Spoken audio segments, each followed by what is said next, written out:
Pakistan super লিগে রিশাদ হোসেনের শুরুটা ছিল উড়ন্ত। প্রথম 3 ম্যাচে 8 উইকেট, হাতে বাকি ছিল 6টি ম্যাচ। সেরা উইকেট শিকারির পথেও টিকেছিলেন দারুণভাবেই। কিন্তু ভারত পাকিস্তানের মধ্যকার সামরিক উত্তেজনা ছেদ ফেলেছিল পিএসএলে। রিশাদও তখন দেশে ফিরে ব্যস্ত হয়ে পড়েন দলের হয়ে খেলার।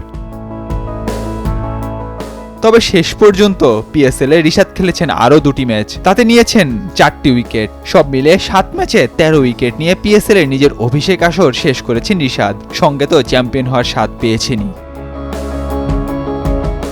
বাংলাদেশিদের মধ্যে বিদেশি ফ্র্যাঞ্চাইজি অভিষেকে এখন পর্যন্ত তৃতীয় সর্বোচ্চ উইকেট শিকারের ঘটনা এটি। বাংলাদেশের ক্রিকেটারদের মধ্যে প্রথমবার যে কোনো ফ্র্যাঞ্চাইজি লিগে সবচেয়ে বেশি উইকেট সাকিব আল হাসানের। ওরচেস্টারশায়ারের হয়ে 2011 সালে ভাইটালিটির ব্লাস্টে 19 উইকেট নিয়েছিলেন একসময়ের এই বিশ্বসেরা অলরাউন্ডার।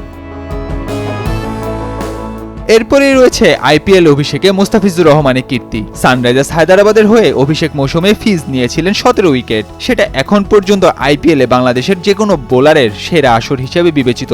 এরপরেই জায়গা করে নিল রিশাদ হোসেনের 2025 সালের পিএসএল এর আসর। পিএসএল এর এবারের আসরটা রিশাদের মোটেও খারাপ যায়নি। সর্বোচ্চ উইকেট শিকারীর তালিকায় 10ম স্থানে রয়েছেন 7 ম্যাচ খেলেই। আবার কমপক্ষে 20 ওভার বল করেছেন এমন বোলারদের মধ্যে রিশাদ গড় বিবেচনায় রয়েছেন 5ম অবস্থানে।